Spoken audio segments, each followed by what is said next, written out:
Ele seja o louvor.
Bom dia, meus irmãos, graça e paz da parte do nosso Senhor, Salvador Jesus Cristo. Hoje, motivo de grande alegria, comemoramos a ressurreição do nosso Senhor, do nosso Salvador Jesus Cristo.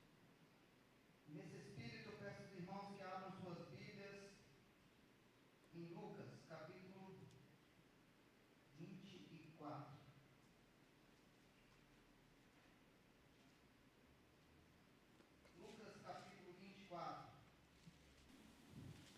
Que diz assim: mas no primeiro dia da semana, madrugada, foram eles ao túmulo, levando os aromas que haviam preparado. E foram elas ao túmulo, levando os aromas que havia preparado. E encontraram a pedra removida do sepulcro. Mas ao entrarem, não acharam o corpo de Jesus. Aconteceu que, perplexas a esse respeito, apareceram-lhe 2 varões com vestes resplandecentes. Estando elas possuídas de temor, baixando os olhos para o chão, ele lhes falaram: por que buscai entre os mortos ao que vive? Ele não está aqui, mas ressuscitou. Lembrai-vos de como vos preveniu, estando ainda na Galileia. Amém. Essa é a razão do cristianismo.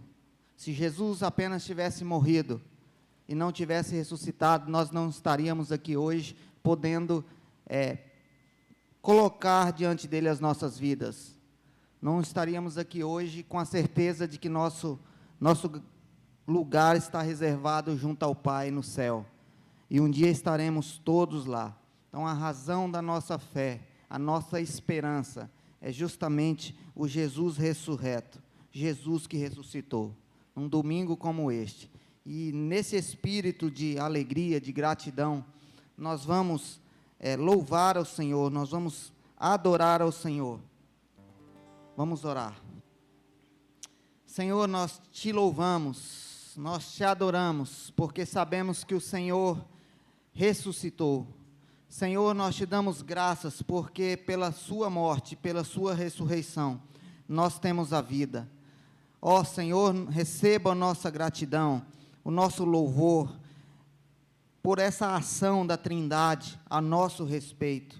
Esse plano, ó Deus, da Trindade, que nos resgatou, para resgatar pessoas como eu, que estava perdido, ó Deus, e por causa desse plano, disso que o Senhor fez, da ressurreição, da morte, hoje nós somos salvos em Cristo Jesus. Ó Deus, nós te adoramos, nós te exaltamos, nós reconhecemos, ó Deus, o ato do Senhor naquela cruz por nós. Louvado seja o teu nome para todo sempre. Em nome de Jesus nós te adoramos. Amém. Vamos continuar louvando ao Senhor, cantando cântico.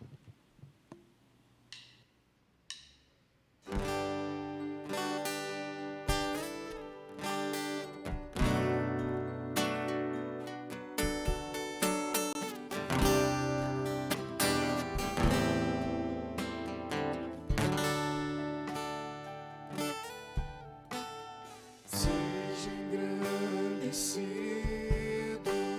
ó Deus da minha vida. Tu és o Deus da minha salvação. És a minha rocha, a minha segurança. Meus lábios sempre te exaltarão. Seja engrandecido, Seja engrandecido, ó Deus da minha vida. Tu és o Deus da minha salvação. És a minha rocha, a minha segurança. Meus lábios sempre te exaltarão.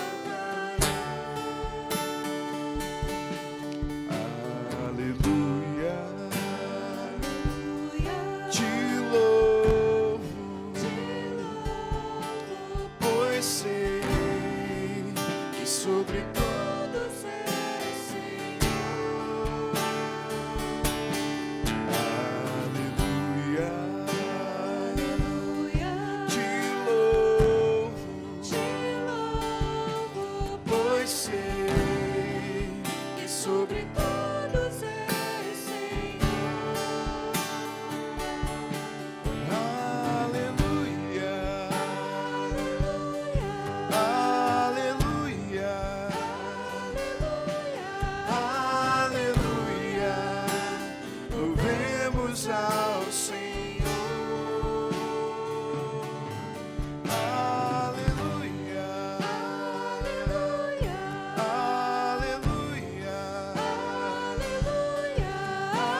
aleluia, louvemos ao Senhor.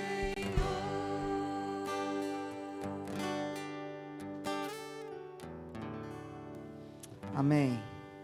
Palavra do Senhor, em Provérbios capítulo 28, versículo 13, diz que aquele que encobre as suas transgressões jamais prosperará, mas os que as confessa e deixa, alcançará a misericórdia.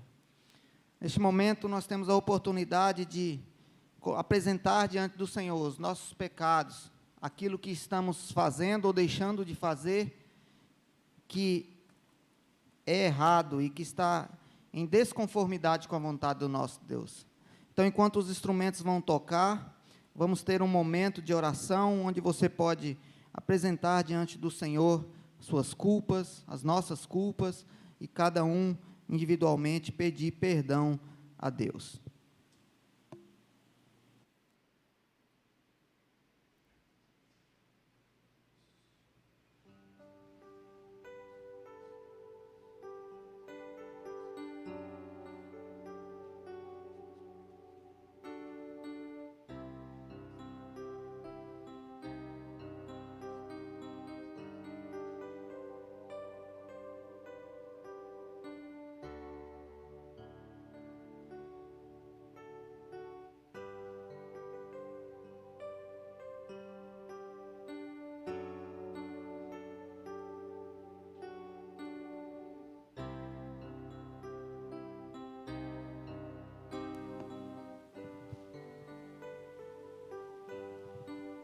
Senhor, nós confessamos a Ti os nossos pecados.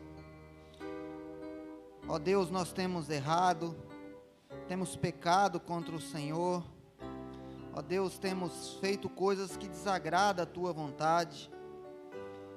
Nós queremos agora, ó Deus, neste momento, pedir perdão ao Senhor, pedir que o Senhor tenha misericórdia de nós e nos perdoe, porque nós somos falhos e carecemos, Senhor, do perdão do Senhor. Ó Deus, que não recaia sobre nós a sua ira, mas venha a sua misericórdia superabundar, sua graça superabundar em nossas vidas. Lava-nos, ó Deus, com o sangue do Cordeiro, que foi morto ali naquela cruz, mas que ressuscitou e por causa da ressurreição nós temos a salvação, a vida eterna. Ó Deus, nós já te agradecemos, porque sabemos que o Senhor perdoa os pecados, que o Senhor é o único capaz de perdoar pecados. Nós te agradecemos porque temos os nossos pecados perdoados. Em nome de Jesus, nós te louvamos e te agradecemos. Amém, Senhor.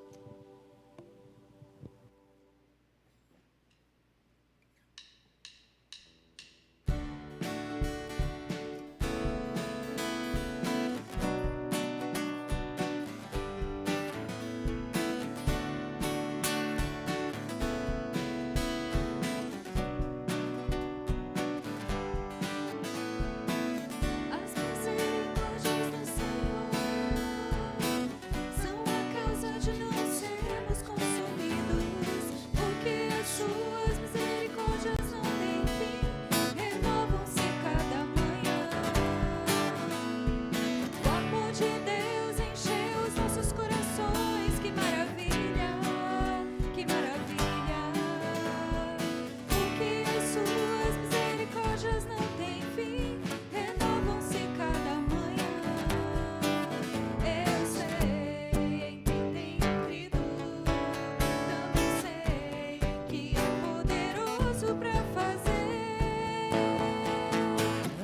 mais do que tudo que pedimos ou pensamos, mais do que tudo que sonhamos, muito mais para mim e para você, irmão, muito mais de Deus, mais do que tudo que pedimos ou pensamos, mais do que tudo que sonhamos, muito mais para mim e para você, irmão, muito mais de Deus, muito mais de Deus.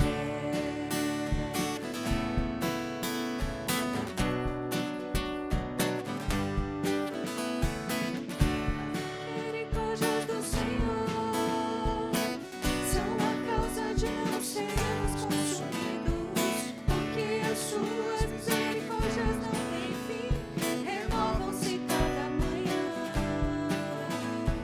O amor de Deus encheu os nossos corações, que maravilha, que maravilha. Porque as suas misericórdias não têm fim, renovam-se cada manhã. Eu sei em quem tenho crido, também sei que é poderoso para fazer mais do que tudo que pedimos ou pensamos, mais do que tudo que sonhamos, muito mais para mim e para você, irmão, muito mais de Deus, mais do que tudo que pedimos ou pensamos, mais do que tudo que sonhamos, muito mais para mim e para você, irmão, muito mais de Deus, muito mais de Deus.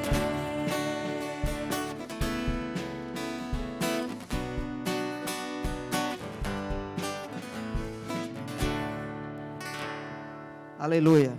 Vamos ficar de pé, irmãos, e esse é o momento que nós apresentamos a Deus os nossos dízimos e as nossas ofertas como sinal de obediência à palavra do Senhor.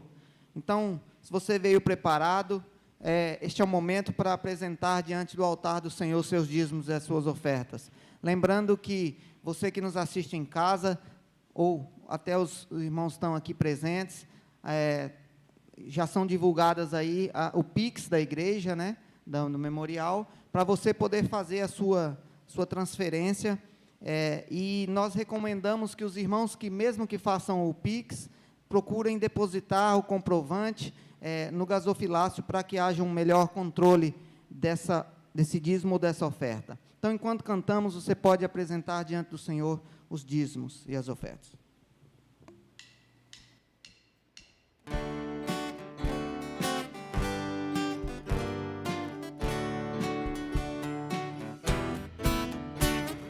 Sinta vidas vagas, procelosas são, se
Senhor, nós te agradecemos, porque o Senhor tem sido fiel, sempre foi e sempre será.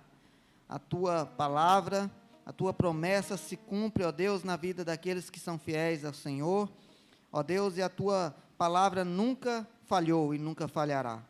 E na vida daqueles que são fiéis, ó Deus, tem colhido as bênçãos do Senhor, e que o Senhor multiplique na casa, na empresa, nos negócios, ó Deus, na vida profissional de cada um, as bênçãos do Senhor, materiais. Nós te pedimos, ó Deus, que o Senhor multiplique, ó Deus, sobre todos que têm sido, ó Deus, fiéis nos seus dízimos e nas ofertas. Nós te agradecemos, porque o Senhor tem sustentado as nossas famílias, e pedimos a orientação do Senhor sobre a liderança, para que possa aplicar esses recursos para a expansão do teu reino, para a glória do teu nome, em nome de Jesus. Amém.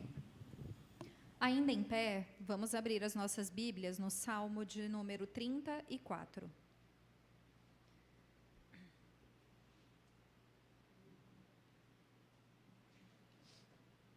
Salmo de número 34, nós faremos a leitura todos em uma só voz, do verso 1 ao verso 3. Salmo 34, de 1 a 3, leiamos. Bendirei o Senhor em todo o tempo, o seu louvor estará sempre nos meus lábios. Gloriar-se-á no Senhor a minha alma, os humildes o ouvirão e se alegrarão. Engrandecei o Senhor comigo, e todos a uma lhe exaltemos o nome. E nesse dia, de muita gratidão nos nossos corações, nós vamos adorar o Senhor, como a gente acabou de ler aqui, Engrandecei ao Senhor comigo e todos a uma. Então, todos em uma só voz, a gente vai continuar adorando esse Deus que é maravilhoso, que grandes coisas fez, tem feito e ainda há de fazer por nós. E que também, como diz aqui no primeiro versículo, que bendirei ao Senhor em todo o tempo. O seu louvor estará sempre nos meus lábios. Que a gente possa sempre realmente nos lembrarmos e se apegar nessa palavra, de que a gente deve adorar e celebrar o Senhor em todos os momentos da nossa vida. Amém?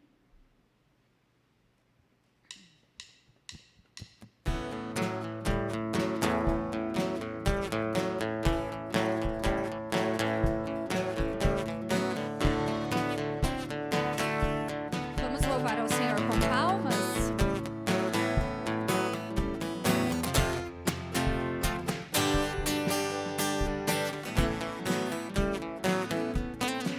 Em todo tempo eu louvarei ao Senhor, sempre estará nos meus lábios o seu louvor. Em todo tempo eu louvarei ao Senhor, sempre estará nos meus lábios o seu louvor. Alegrar-se-á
E agora a gente vai cantar esse cântico de Isaías 53.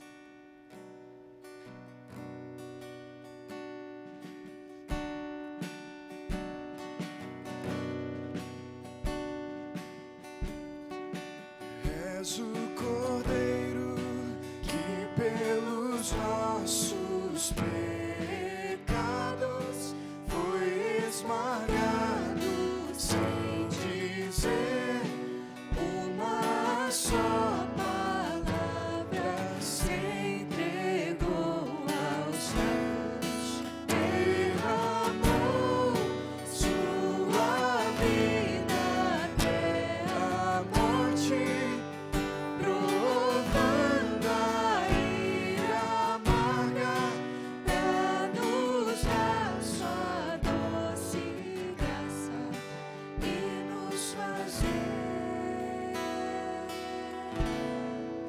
Ele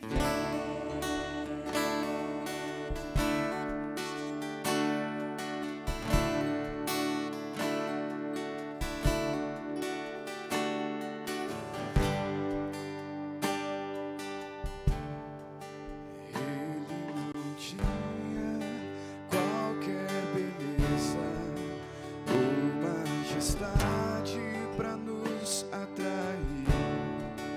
Nada havia em sua aparência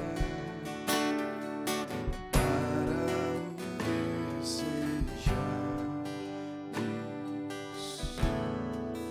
mas rejeitado entre os homens, ainda assim carregou nossas dores. O seu castigo nos traz paz, e a esperança não se esvai. a oferta pela culpa que Ele ofereceu para satisfazer o Criador. Ele morreu para que Que a sua luz em nós pudesse brilhar. O Filho do amor se entregou em nosso lugar.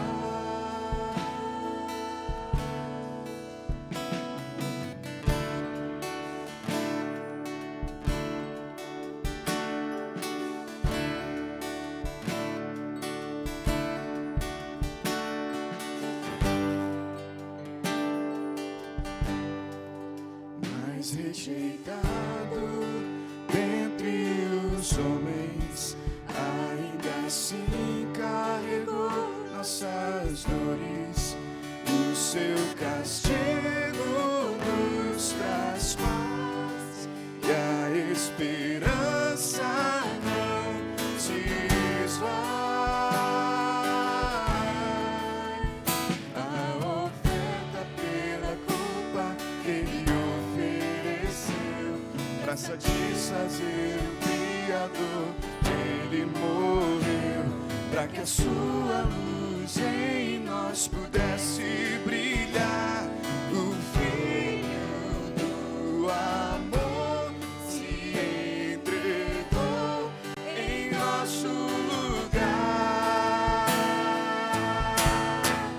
És o Cordeiro que pelos nossos pecados foi esmagado, sem dizer uma só palavra.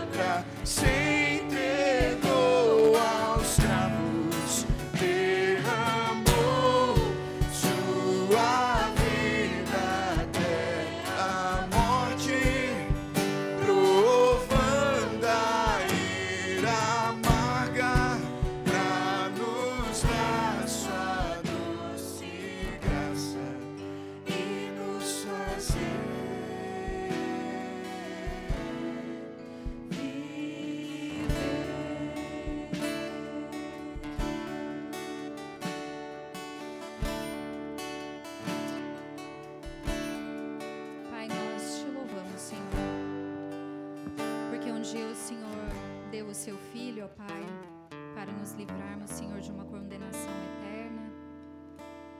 E nós te agradecemos, ó Pai, porque Cristo, Senhor, pagou um alto preço por todos nós, pelas nossas vidas. E graças a isso, graças à tua bondade, graças à tua misericórdia, nós estamos aqui para celebrarmos, ó Deus, que o teu Filho ressuscitou e que um dia voltará e há de levar, ó Deus, toda a tua igreja para vivermos eternamente com o Senhor. Nós te louvamos, ó Pai, te agradecemos por isso. Te agradecemos, Senhor, pela oportunidade de culto, mesmo com distanciamento, ó Pai, nesse momento que estamos vivendo de dificuldade, ainda assim o Senhor nos dá a graça, ó Deus, de estarmos aqui reunidos em irmãos, para celebrarmos e todos, ó Pai, em uma só voz, rendermos ao Senhor a adoração que somente a Ti é devida. Muito obrigado, ó Deus, por esta manhã, muito obrigada por este culto, que o Senhor ministre, ó Deus, agora a Tua palavra aos nossos corações, abrindo, Senhor, o nosso entendimento e fazendo com que a gente tenha realmente a fidelidade, o desejo de colocarmos em prática, ó Deus, tudo aquilo que nós aprendemos do Senhor, ó Pai. Se conosco, ó Pai, no decorrer de todo este dia. Em nome de Jesus.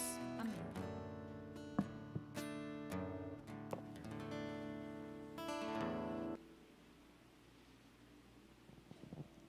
Meus irmãos, está conosco hoje o presbítero Gabriel Leal, que vai nos trazer a mensagem da parte do nosso Senhor. Nós vamos orar, intercedendo para que Deus o use para falar aos nossos corações.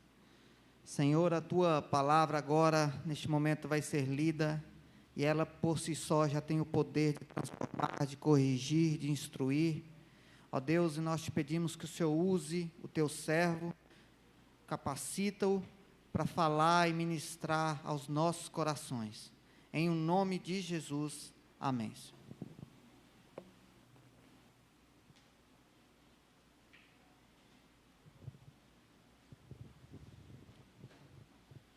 Graça e paz do nosso Senhor Jesus Cristo, amém? Vamos abrir a palavra de Deus no Evangelho de Lucas, capítulo 24. Evangelho segundo escrevera São Lucas, no capítulo 24, a partir do verso 13, e eu leio.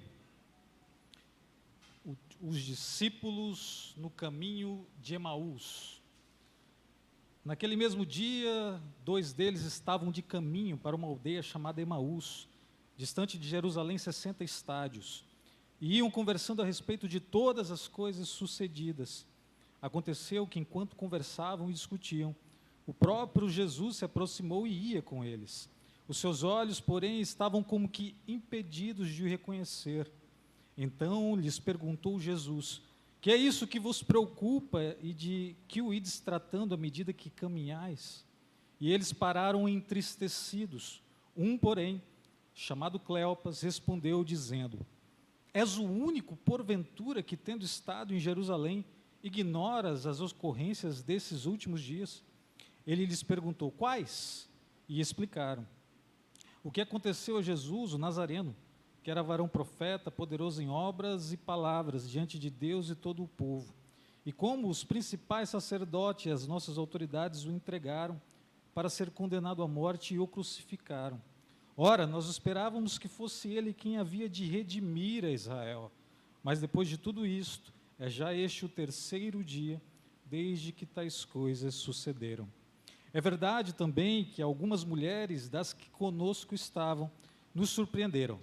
Tendo ido de madrugada ao túmulo, não achando o corpo de Jesus, voltaram dizendo terem tido uma visão de anjos, os quais afirmavam que ele vive. De fato, alguns dos nossos foram ao sepulcro e verificaram a exatidão do que disseram as mulheres, mas não ouviram. Então lhes disse Jesus: ó nécios e tardos de coração para crer tudo o que os profetas disseram. Porventura não convinha que o Cristo padecesse e entrasse na sua glória? E começando por Moisés, discorrendo por todos os profetas, expunha-lhes o que seu respeito constava em todas as Escrituras. Quando se aproximavam da aldeia para onde iam, Fez ele a menção de passar adiante, mas eles o constrangeram, dizendo: fica conosco, porque é tarde e o dia já declina. E entrou para ficar com eles. E aconteceu que, quando estavam à mesa, tomando ele o pão, abençoou e, tendo partido, lhes deu. Então se lhes abriram os olhos e o reconheceram. Mas ele desapareceu da presença deles. E disseram um ao outro: porventura não nos ardia o coração quando ele, pelo caminho, nos falava, quando nos expunha as Escrituras? E na mesma hora, levantando-se, voltaram para Jerusalém, onde acharam reunidos os 11 e outros com eles, os quais diziam: o Senhor ressuscitou e já apareceu a Simão. Até aqui a leitura da palavra de Deus. Oremos ao Senhor. Deus eterno, Pai todo-poderoso Senhor, aqui estamos reunidos mais uma vez para lhe render graça e glória. Senhor, a tua palavra já foi orada, cantada e agora será pregada nesta manhã. Esteja com cada um e uma aqui presente, abrindo o coração, iluminando a mente, para a honra e glória do teu nome. É isso que nós te pedimos e lhe agradecemos, em nome do nosso Senhor Jesus Cristo. Amém.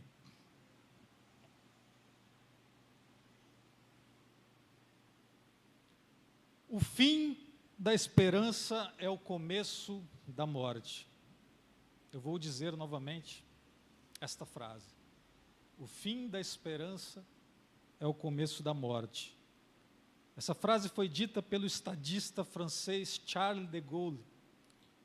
E foi com a morte de Jesus que a esperança desses dois discípulos que acabamos de narrar a história morreu na Sexta-feira Santa. E 3 dias depois, mais ou menos numa hora como essa, num mesmo domingo pascal como esse, aqueles dois discípulos, depois de ter a esperança morta com a morte de Jesus na sexta-feira, agora começavam a morrer de tristeza pelo caminho rumo a uma pequena aldeia chamada Emaús.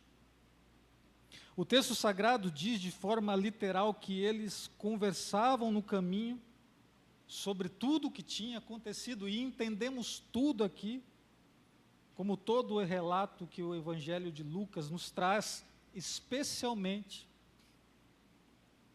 daquela última semana. E sequer passados 72 horas, 3 dias da morte de Jesus, aqueles dois discípulos decidem abandonar Jerusalém. E agora preste atenção aqui.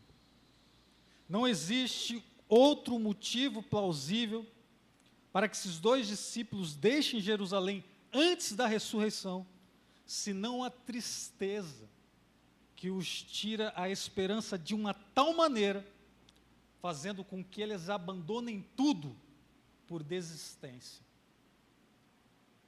Aquele tipo de tristeza que corrói o nosso coração, mas que começa como uma pequena teia de aranha sobre os nossos sonhos, até se tornar uma camisa de força sobre a nossa vida inteira.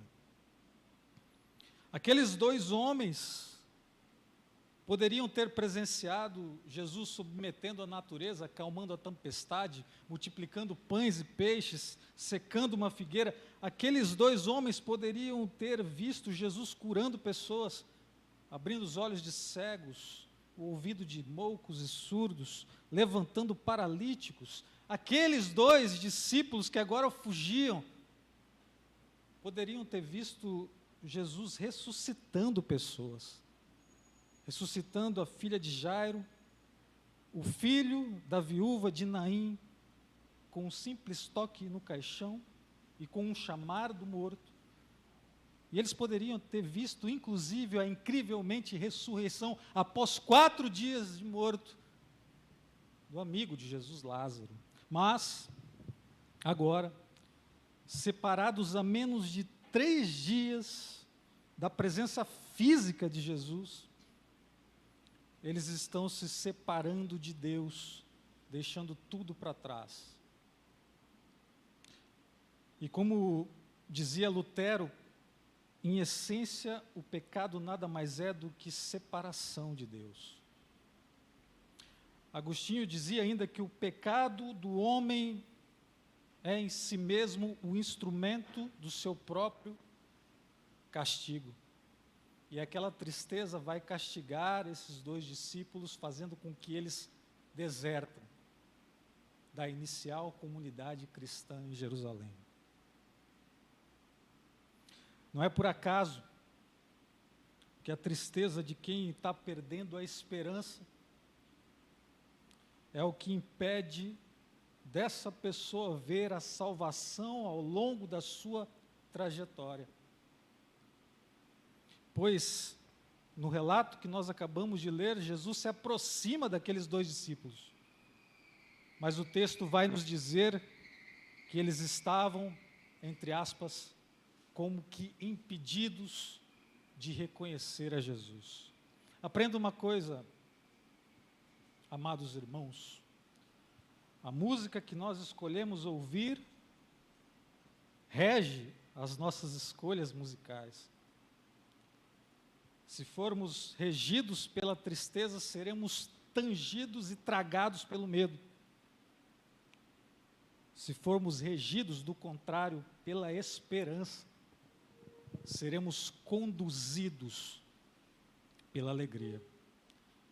E eu fecho essa introdução a essa passagem, lembrando que aqueles dois discípulos já tinham o testemunho das Escrituras acerca da ressurreição de Jesus. Aqueles dois discípulos já tinham o testemunho do próprio Cristo ao longo de 3 anos de ministério. Aqueles dois discípulos já tinham, inclusive, o testemunho de irmãs que ouviram da boca de anjos que Jesus havia sido ressuscitado poucas horas antes deles desistirem de tudo. Mas, ainda assim, eles meteram o pé no sentido de Emaús. O caminho de Emaús, portanto, é o caminho da desistência e dos sonhos desfeitos. O caminho de Emaús, portanto, é o caminho da desesperança. O caminho de Emaús, assim, é o caminho daqueles que acham que não tem mais jeito. Mas nesse mesmo caminho de desânimo, de dor, de tristeza, de desesperança, é o caminho onde Jesus se nos apresenta. Não apenas para esses dois desanimados, mas para nós, ainda hoje, nesse 4 de abril de 2021. E nessa manhã, irmãos, eu quero pregar aqui não apenas que Jesus está vivo, mas também que Ele está aí, do seu lado, exatamente como estava, de forma insuspeita, do lado daqueles dois caminhantes, em que pese eles não percebessem desde o início. Louvado seja o nome do Senhor. Eu peço que você agora continue comigo no comentário que eu farei dessa história, e a cada passagem colher os frutos da parte de Deus para a aplicação em nossa vida, dessa grande história sobre a ressurreição de Jesus, narrada no Evangelho de Lucas, que eu escolhi para trazer ao seu coração nesta manhã. Leia comigo o verso 13 do capítulo 24. Naquele mesmo dia, 2 deles estavam de caminho para uma aldeia chamada Emaús, distante de Jerusalém 60 estádios, e iam conversando a respeito de todas as coisas sucedidas. Emaús é uma pequena aldeia que fica a 11 quilômetros de Israel, de Jerusalém. Praticamente são 11 a 12 quilômetros de subida, e Emaús, a atual cidade de Alcubeba, atualmente situada na autoridade palestina Cisjordânia, é um grande monte, onde se pode ver todas as planícies, e sobretudo a beleza do mar Mediterrâneo. Portanto, Emaús era um lugar seguro nas montanhas. E quem eram esses dois discípulos? Um deles está nomeado no próprio texto e chama-se Cleopas. O outro não se nomeia, está em oculto e segue assim ao rito judaico de 2 testemunhas como prova judicial para afiançar a ressurreição de Jesus Cristo. Lucas coloca este ponto para que tenhamos a clareza disso. 2 testemunhas, judicialmente prontas para reconhecer a Cristo. O primeiro nomeado e o segundo não. Há sim algumas conjecturas acerca de quem é esse parceiro de Cleopas no caminho de Emaús. E essa conjectura vem do Evangelho de João, no capítulo 19, verso 25, onde nós lemos: e junto à cruz estavam a mãe de Jesus e a irmã dela, Maria, mulher de Cleopas, e Maria Madalena. Portanto, alguns comentaristas dirão que não se tratavam de 2 discípulos homens, mas de um casal, Cleopas e a sua esposa Maria, mulher de Cleopas, irmã de Maria, mãe de Jesus, a tia carnal de Jesus e o seu tio por consideração, por assim dizer. Mas essa conjectura é muito pouco provável, e aqui eu assumo, para que você construa a sua imaginação bíblica nessa manhã, que se tratam, em contrapartida, de 2 discípulos, Cleopas e mais um homem. Mas guarde essa conjectura no seu coração para meditar depois. Portanto, nós temos uma vila a 11 quilômetros de Jerusalém, situada sobre os montes, onde as pessoas se sentiriam mais seguros. Nós temos 2 discípulos subindo essa serra em fuga. Porque o que eles estavam fazendo, em resumo, era o início de uma desintegração da comunidade cristã que acabava de nascer.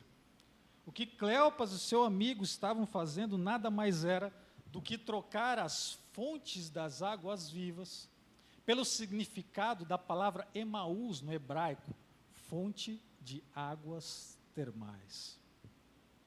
Ou seja, até tipologicamente, o historiador Lucas pensou em asseverar assim essa fuga. A fuga de algo vivo, uma fonte que jorra para a vida eterna, para uma fonte de prazer pueril, uma fonte de água termal. E o que motiva essa fuga de Cleopas e seus amigos e seu amigo rumo a Emaús? Basicamente o medo. O medo de uma investigação do Sinédrio que começava um processo de caça às bruxas que tem o seu apogeu no ano 70, com a destruição do templo. Cleopas e seus amigos temiam que o Sinédrio passasse a investigar, por meio de pessoas espalhadas na comunidade, aqueles que pertenciam ao caminho, identificando-os, prendendo-os e depois matando-os.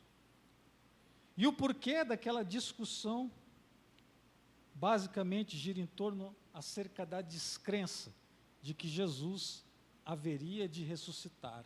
Em suma, para tratarmos com uma única frase o contexto daqueles 2 no caminho de Emaús, diríamos que eles estavam retornando para o Egito, retornando para a senda da escravidão.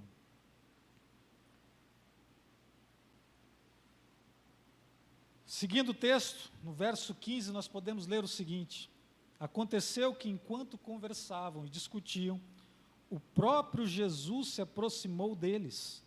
Os seus olhos, porém, estavam como que impedidos de o reconhecer. O verso 15 nos faz pensar o seguinte: Jesus já tinha dado a evidência do túmulo aberto, Jesus já havia dado a evidência da fala de anjos, das testemunhas oculares, das escrituras, e agora ele quer dar um testemunho real através de uma experiência pessoal e intransferível com aqueles 2.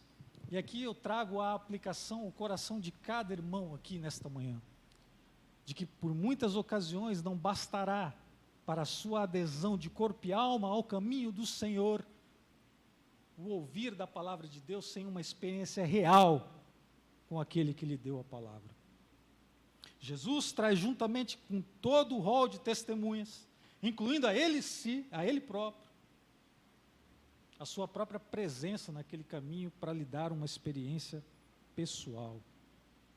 O texto nos diz que eles discutiam, e a grande temática ali era acerca da descrença deles de que Jesus de fato poderia ainda ressuscitar, porque já se passavam 3 dias, e a revelia dos fatos que comprovavam essa ressurreição, eles ainda declinavam da confiança, portanto, caíam num contexto muito conhecido de todos nós ainda hoje, que é o contexto da incredulidade.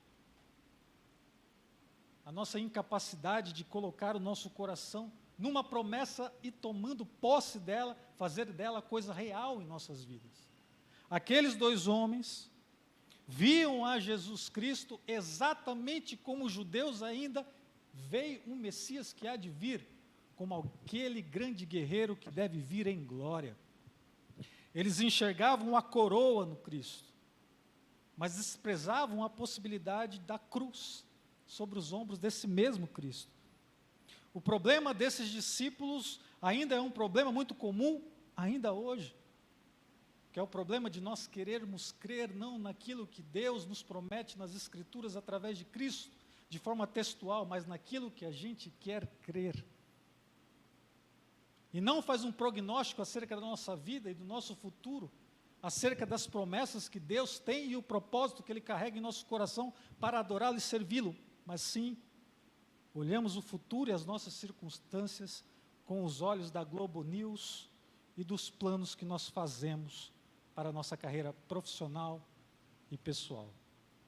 O problema daqueles 2 discípulos era um problema de descrença, uma descrença que ainda está arraigada em boa parte dos nossos corações, mesmo após sermos convertidos. Porque, como dizia Lutero, ele achara que após o seu batismo, o velho homem tinha morrido nas águas, mas ele descobrira depois que aquele danado sabia nadar. E aquele homem pecador ainda sobrevivia no homem regenerado. O verso 16 nos diz, meus irmãos, que os seus olhos estavam como que impedidos de reconhecer. E aqui eu deixo uma questão para meditação. Alguém tomado pela tristeza, abatido, desanimado, desiludido, desnorteado, presta atenção em algo mais do que além de si mesmo?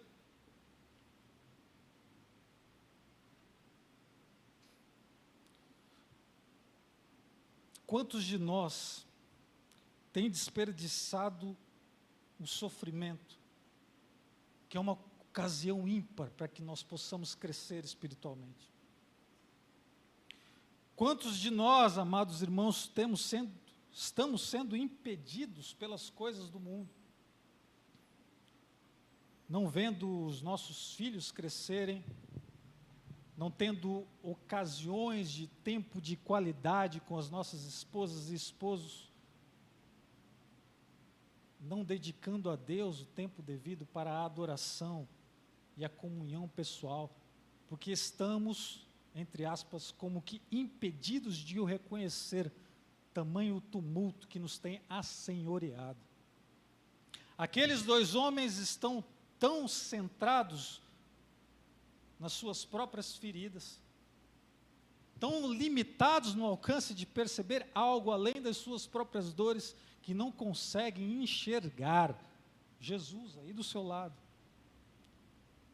E não é muito incomum que ainda hoje, muitas pessoas só sobrem, naufraguem dentro da igreja, deixando de reconhecer que Jesus está do lado delas. Então deixa eu dizer rapidamente a você aqui, por mais grande que seja a sua tristeza, a sua angústia, o seu desânimo, o seu sentimento de desamparo, Jesus está do seu lado, basta que você abra os seus olhos para reconhecê-lo. Seguindo o texto, meus irmãos, nós lemos no verso 17, então lhes perguntou Jesus, que é isso que vos preocupa e de que ides tratando à medida que caminhais? E eles pararam, entristecidos. Um, porém, chamado Cleopas, dizendo, és o único, quase que de forma irônica, sarcástica, porventura que esteja peregrinando em Israel, que não sabe o que lá sucedera nesses últimos dias. Cleopas, tamanha surpresa de que aquele homem, que se avizinha deles, e que é o próprio Cristo, que ele não reconhece, lhe pergunta: de que vocês estão tratando? Acerca do que vocês estão discutindo? E Cleopas fala: espera aí. Talvez o maior evento dos últimos 150 ou 200 anos se dá, e você que está peregrinando em Israel sequer tem consciência disso. Irmãos, uma conversa com Jesus, como é essa que se dá entre os dois discípulos no caminho de Emaús e o próprio Cristo, é uma ocasião de oração toda vez que nós nos dirigimos a Deus, ao Senhor Jesus Cristo, nós estamos de algum modo orando. E veja, Jesus sabe exatamente de todos os acontecimentos. Eu vou mais longe. Jesus é o personagem central daquela história que ele diz querer saber daquele homem, mas mesmo assim, ele quer ouvir a versão de Cleopas. Em última instância, Jesus nos ouve apesar do nosso discurso incrédulo. Jesus nos ouve porque Ele nos ama e quer se relacionar conosco. Jesus quer nos ouvir. E um ponto interessante ainda nessa passagem é observarmos que na gênese dessa tristeza e dessa desesperança que levaram eles a fugir, estava descoberto por Jesus numa palavra, o que deu origem a tudo aquilo. E que eu quero que os irmãos prestem muita atenção. Que é isso que vos preocupa. Bem, meus irmãos, eu não sou um fundamentalista textual que acredito que palavra por palavra do texto sagrado fora inspirado, tal qual psicografia, por Deus ao evangelista Lucas, mas eu creio que a revelação de Deus àquele evangelista foi num sentido de dar às palavras o exato sentido que o próprio Cristo quisera lhes oferecer quando ele falou aquilo. Portanto, a palavra preocupação é a chave de todo o contexto para entender o porquê daquela fuga, o porquê daquele desânimo, o porquê daquela desesperança. O que eu quero dizer aos senhores e aonde quero chegar com isso é que na gênese da sua tristeza, da sua angústia, em muitos casos da depressão, lá no final da linha, é no início da história uma preocupação que não se resolve, é uma preocupação que não é levada aos pés do Senhor Jesus. O que é isso que vos preocupa? Se algo lhe preocupa nessa manhã, tenha a convicção de que isso pode gerar frutos de uma tal medida no seu coração, que pode acarretar uma tristeza profunda. E não é o psicólogo Gabriel que está dizendo, porque sequer sou psicólogo, mas é o próprio texto sagrado que diz, quando Jesus identifica a gênese daquele fato inconteste narrado à frente, que é a fuga daqueles dois homens. Que é isso que vos preocupa. Jesus, ao nos chamar ao diálogo, quer tocar de carga conosco, quer tirar o nosso fardo pesado e nos dar paz, quer nos tirar o medo e nos dar esperança, quer nos tirar o desespero e colocar alegria, e assim nos colocar de volta no caminho certo, que não é o caminho de Emaús, mas o caminho a Jerusalém, no nosso caso, a Nova Jerusalém. Louvado seja o nome do Senhor Jesus.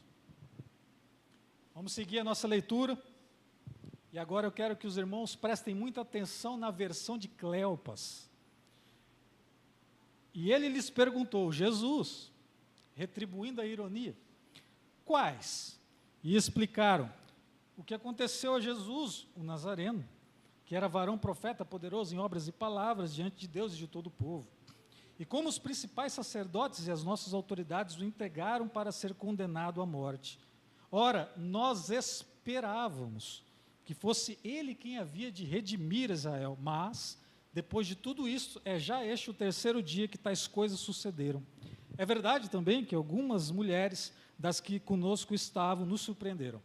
Tendo ido de madrugada ao túmulo e não achando o corpo de Jesus, voltaram dizendo terem tido uma visão de anjos, os quais afirmavam que ele vive. O que nós temos aqui é uma confissão sincera. Mais do que isso, é um pedido de socorro. é algo que é feito numa situação limite, circunstância onde nós não fazemos pose, seja num leito de hospital ou à beira de uma cova. Ninguém faz tipo nessas circunstâncias. E ali, acabando de participar de um funeral de um grande amigo, de um profeta poderoso em obras e palavras, aqueles dois homens se denunciam ao se identificar como aqueles que esperavam, aqueles que iriam redimir a Israel. E preste atenção, colocam com esse testemunho a própria vida em risco, não sabendo que aquele vizinho que acompanhava a conversa e perguntava sorrateiramente, poderia ser ele um agente infiltrado ou de Roma ou do Sinédrio, a cata de seguidores de Jesus que abandonavam Jerusalém. Aqueles homens não pensaram no próprio pescoço quando eles conversaram com Jesus. Portanto, eu quero que você nessa manhã tenha a clareza que ao dobrar os seus joelhos não façam orações limpinhas. Desse tipo de oração, prêt-à-porter, preparada para consumo, mas rasgue o seu coração, como numa espécie de oração que é um exercício de boa morte, que antecipa a nossa existência, que coloca o nosso futuro ao tempo presente, deixando a possibilidade do próximo suspiro nas mãos daquele que realmente é o dono do nosso fôlego. Se for para orar a Deus, ore com a sua alma e conte a história verdadeira, porque aquele que me confessar diante dos homens e publicamente, eu confessarei diante de Deus e dos anjos. Portanto, essa é a regra.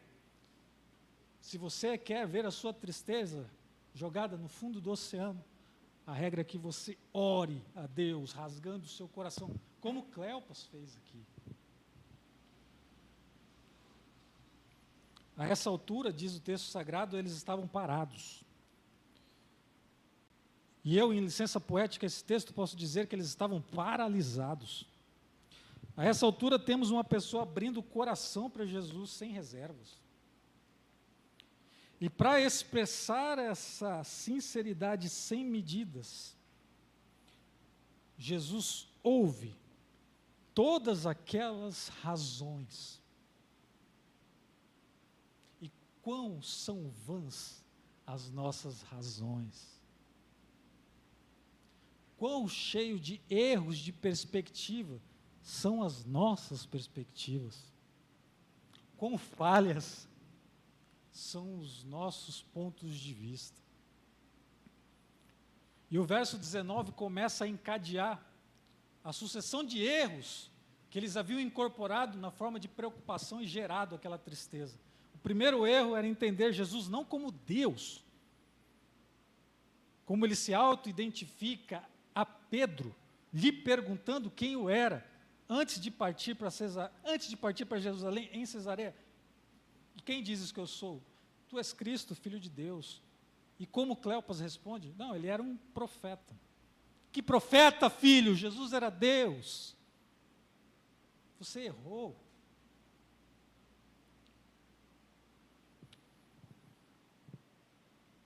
Ainda no discurso de Cleopas, nós lemos uma percepção ainda mais doída daquele erro de análise que eles haviam fazendo nos últimos 3 anos e que culminou na morte de Jesus, que se tratava do verbo ser, mais especificamente da palavra era no passado. Ele era. Jesus não era. Jesus é. Jesus não estava. Jesus está. Mais um erro de perspectiva. E todos esses erros de perspectiva, continuemos com a metáfora, vai cegar aqueles dois homens. Porque é o erro de análise que nos impede ver, diante da penumbra e da turba maldita, sussurrando em verdades, de vermos exatamente o caminho que nós devemos trilhar. E o mais importante, além de errar que Jesus era Deus, crendo que ele era um simples profeta, além de errar que Jesus era, mas que não é e não é de ser, eles erravam na esperança que eles depositavam naquele herói, a saber, que ele viria para redimir Israel do jugo romano, quando na verdade ele veio para salvar pecadores e consumar a obra do Pai. Jesus não era o grande guerreiro que ele imaginava, nem vinha para redimir Israel tão solamente, mas veio para redimir pecadores e elevar corações ao alto. Irmãos, sem o poder da ressurreição operando nós, e entenda por poder da ressurreição, a crença, a pistes, a fé que Jesus ressuscitou, e isso é a segurança da nossa ressurreição, nós não conseguiremos ver nada além dos nossos próprios preconceitos colados no espelho da realidade. Sem o poder da ressurreição operando em nós, ao invés da fé para suportar as agruras do dia a dia, o que vai crescer no nosso coração é o contrário, a incredulidade. Pois diante desse tempo em que funeral é quase como o pão de cada dia, a única coisa que pode realmente consolar uma pessoa e deixar ela íntegra mentalmente é a convicção de que nós estamos salvos em Cristo Jesus e que mesmo mortos fisicamente, a nossa alma estará com Cristo e nós seremos levantados no último dia. Sem essa convicção, você estará estilhaçado ao longo desse processo pandêmico. Exatamente como estava estilhaçado os sonhos, os projetos desses dois nesse momento, entendendo tudo errado. Mas o verso 25 muda essa trajetória, porque o encontro com Jesus é sempre um encontro transformador. Como será hoje, 4 de abril, esse encontro na sua vida?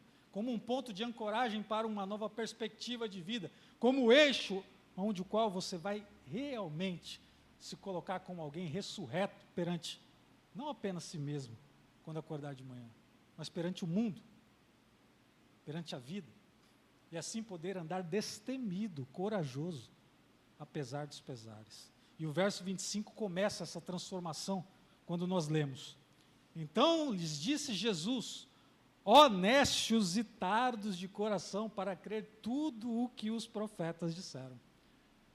Eu gosto muito de uma tradução chamada Nova Versão Transformadora, onde nós lemos essa mesma passagem assim: como vocês são tolos, como custam a entender o que os profetas registraram nas Escrituras. Porventura não convinha que o Cristo padecesse e entrasse na sua glória? E começando por Moisés, discorrendo por todos os profetas, expunha-lhes o que a seu respeito, a respeito de Jesus, constava em todas as Escrituras. Jesus ali, ele abre as Escrituras para aqueles dois, paralisados e parados no caminho de Emaús, estagnados pela tristeza, e consciente de que a fé vem pelo ouvir e ouvir a palavra de Deus, Jesus Cristo começa a pregar para aqueles dois desanimados. E diz o texto que ele começa desde Moisés, passando por todos os profetas. E aqui, meus irmãos, eu quero entrar num ponto tipológico da minha mensagem aos senhores, fazendo por projeção as passagens que Jesus deve ter lido para aqueles dois, de um tal modo que o coração deles pudesse arder e, consequentemente, os seus olhos pudessem abrir. Essa é a sequência lógica. Ele te regenera para abrir os teus olhos. E o coração daqueles homens começa a ser incendiado quando ele lembra: Cleopas, meu amigo, Moisés escrevera ainda no Gênesis, na Bereshit, que ele iria colocar inimizade entre a serpente e a mulher, e entre a sua descendência e o seu descendente. Este te ferirá a cabeça, e tu lhe ferirás o calcanhar. Você se lembra, Cleopas, desse trecho da Sagrada Torá que Moisés escrevera? Sim, é evidente, pois é. Foi Deus que disse que o Messias iria ser ferido. Ferido para destruir a antiga serpente, o antigo dragão. Pois, Cleopas, não há vitória sobre a morte sem que o Messias fosse ferido.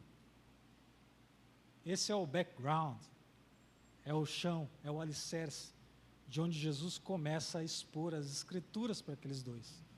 Era necessário que aquele que morrera na cesta morresse, que ele fosse ferido, para que ele pudesse esmagar definitivamente a cabeça da serpente, tirando sobre os nossos ombros o jugo, o domínio, o senhorio do pecado. E ele continua dizendo, Cleopas, você ainda se lembra quando Moisés diz que não se apartaria jamais o cetro da casa de Judá? Sim, fora Moisés que disse isso. Esse que morrera sexta-feira era da tribo de Judá. Sim, da tribo de Judá. Coincidência, não? Cleopas, você se lembra quando o profeta Miqueias diz que o Messias nasceria em Belém da Judéia? Sim, era o profeta Miqueias. Sim, ele disse que o Messias haveria de nascer em Belém da Judéia. Cleopas, me responda, quem nasceu em Belém da Judéia que morrera na sexta-feira? Sim, mais uma coincidência. Jesus, exatamente. Cleopas, em Jeremias, nós lemos que na ocasião de nascimento do Messias, haveria de acontecer uma grande matança de crianças. Esse episódio fora registrado nos anais históricos deste que morrera na sexta-feira passada, de forma concomitante? Sim, morreu muitas crianças quando ele nasceu. Houve um decreto de Herodes para... E o quebra-cabeça começa a fazer sentido. E o quebra-cabeça começa a ser montado. Cleopas, você lera no profeta Isaías que o Messias havia de crescer em Nazaré? Ele cresceu? Sim. Você lembra que o mesmo Isaías disse que ele nasceria de uma virgem? Sim. Maria, inclusive José? Sim. Está escrito que ele abriria os olhos dos cegos? Eu mesmo, Cleopas, levanta a mão. Eu mesmo vi ele abrindo os olhos do cego. Portanto, cumpre-se a profecia do profeta Isaías. Está escrito que ele seria ferido e cuspido no rosto, no mesmo rosto de Isaías. Sim, isso aconteceu com o nosso profeta. Está escrito que ele seria rejeitado e desprezado. Está escrito que ele seria assassinado. No cântico do servo sofredor, que nós lemos no Shabá da Torá, sim ou não? Sim. Está escrito que ele seria descendente de Davi. Ele é. Está escrito que ele exaltaria os humildes. Ele disse isso lá no Sermão do Monte, eu estava. Ok. Está escrito que depois de nascer, conforme o profeta Oséias, ele ia fugir para o Egito e seria resgatado. Sim, ouvimos isso. É um fato. Está escrito que na hora da sua agonia, conforme a profecia do profeta Amós, no capítulo 8, verso 9, brincadeira, não tinha capítulos e versículos naquela época. Mas no profeta Amós está escrito que no momento da sua agonia e morte, o sol escureceria. Cleopas. Escureceu. Está escrito no profeta Zacarias que ele entraria em Jerusalém montado num jumentinho. Zacarias disse isso. Foi domingo passado, inclusive, eu lembro, eu estava lá. E isso a caminhada prosseguia. Os 11 quilômetros iam ganhando terreno, e eles iam conversando. E Jesus ia dizendo, Cleopas, você lembra que o salmista Davi disse que os seus pés e suas mãos seriam transpassados? Você lembra que o mesmo salmista Davi, se referindo ao Messias, disse que ele seria escarnecido e zombado? Sim, está nos Salmos. Você lembra que Daniel profetizou que ele morreu pelos pecados do mundo? Sim. Está lembrado também que o profeta Joel disse que ele veio para oferecer salvação para toda a humanidade? Sim. Você lembra-se que também o profeta Zacarias disse, mais de 700 anos antes dos fatos, 700 anos antes do fato, que eles seriam vendidos por 30 moedas de ouro? A essa altura ele deu até uma paradinha, falou, mas foi exatamente pelo que Judas Iscariotes o vendeu, ainda na quinta-feira passada. E naquele momento, já chegando em Emaús, Jesus arremata com a passagem central,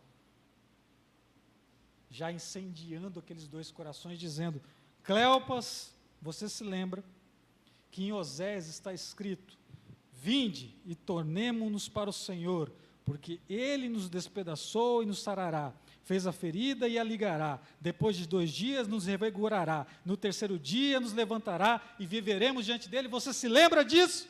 Eu me lembro, eu me lembro, é Jesus, esse que morreu a sexta-feira, é Jesus, é o Messias, é esse, ele vai ressuscitar sim. E quando, diz o verso 28, quando se aproximavam da aldeia, Jesus faz menção de passar adiante, ele disse, opa, peraí, eles constrangeram Jesus, dizendo, fica conosco, porque é tarde,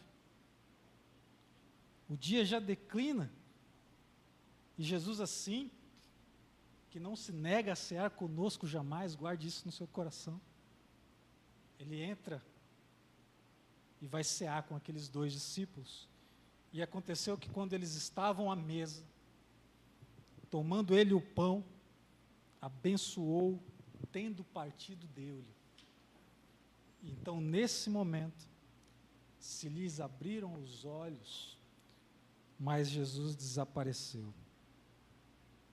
E eles disseram um ao outro, porventura, não nos ardia o coração, quando ele, pelo caminho, nos falava, quando nos expunha as Escrituras? E na mesma hora, levantando-se, voltaram para Jerusalém, onde acharam reunidos os 11 e outros com eles, os quais diziam, o Senhor ressuscitou e já apareceu a Simão. Louvado seja o nome do Senhor. Quando o sentimento verdadeiro ocupa o lugar da dor, não há mais medo, não há mais tristeza, não há mais angústia, porque antes o perfeito amor lança fora o medo, porque o medo envolve castigo, e quem tem medo não está aperfeiçoado no amor. 1 João 4,18. Quando o sentimento verdadeiro, o sentimento que nos liberta, chega, ele se dá na comunhão, como a comunhão que vocês fizeram aqui, tomando o café da manhã hoje. Ele se revela na unidade, ele se revela em pés que são velozes para proclamar a palavra de Deus, num retorno sempre a Jerusalém. A palavra arde em nossos corações nessa manhã, porque essa mesma convicção de quase 2000 anos atrás é renovada toda vez que ela é pregada. E que nesta manhã, a nossa esperança de uma vida ressurreta e da ressurreição de Jesus Cristo vença qualquer temor, qualquer medo, qualquer sombra de amargura que venha nos tocar. E que os nossos olhos sejam ainda mais abertos, não porque a turba da internet diz ou que a televisão propaga, mas pelo que a palavra de Deus nos incendeia o coração. Que hoje nossa esperança vença o medo, colocando os nossos pés não no caminho de um isolamento suicida, em que pese necessário, mas que nos coloque na casa do Senhor, dizendo quem é o dono da nossa vida e quem sustenta a nossa saúde. Que o poder da ressurreição nessa manhã encha o nosso coração de alegria e de esperança a todo tempo. Fiquemos de pé, vamos orar ao Senhor. Deus eterno, Pai todo-poderoso Senhor, aqui estamos reunidos para lhe render graça e glória. Abençoa cada vida aqui presente, Senhor, colocando o poder da ressurreição em cada coração, libertando de todas as angústias, de todos os medos, dando assim alegria, regozijo, paz no coração, destemor frente às circunstâncias. Que cada um daqui saia renovado nas suas esperanças, não quanto a essa vida, mas a uma vida abundante, em que guardamos o coração na sua palavra e andamos de cabeça erguida nesses tempos sombrios. É o que nós te pedimos e agradecemos no nome santo do nosso Senhor Jesus Cristo, aquele que vive e reina para todos sempre. Amém, amém e amém.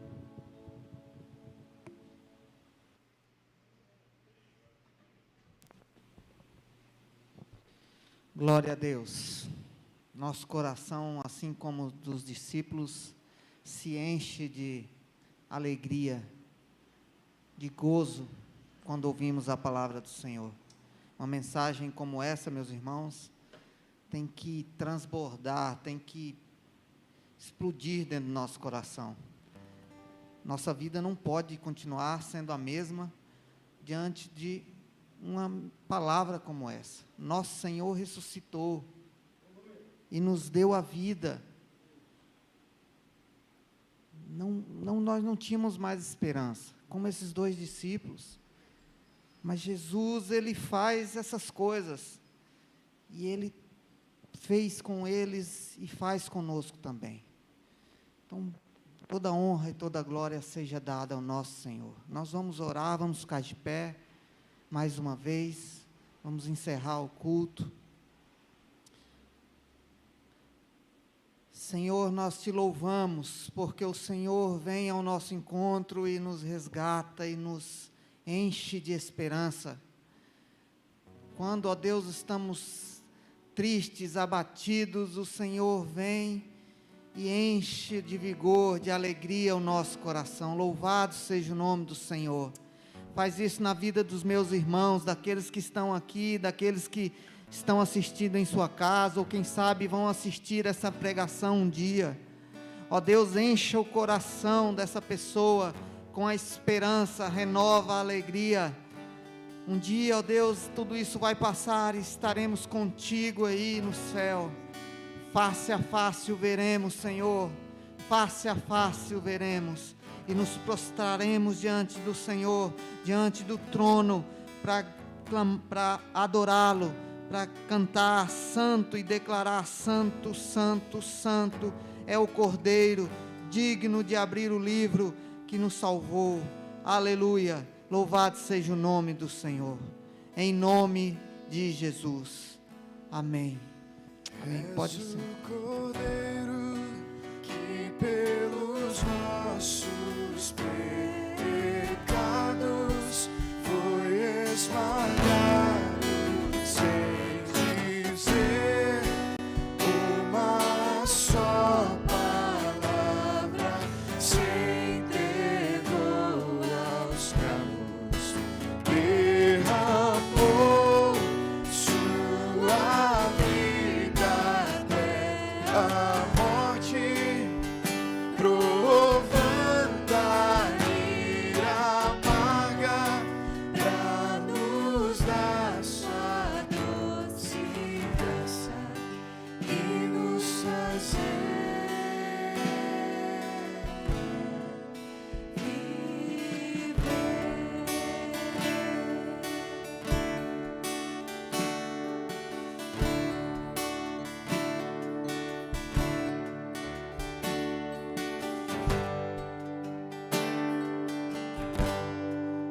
Ele não tinha qualquer beleza ou majestade para nos atrair. Nada havia em sua aparência para o desejarmos, mas rejeitado dentre os homens, ainda assim carregou nossas dores. O seu castigo nos traz paz e a esperança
um recado.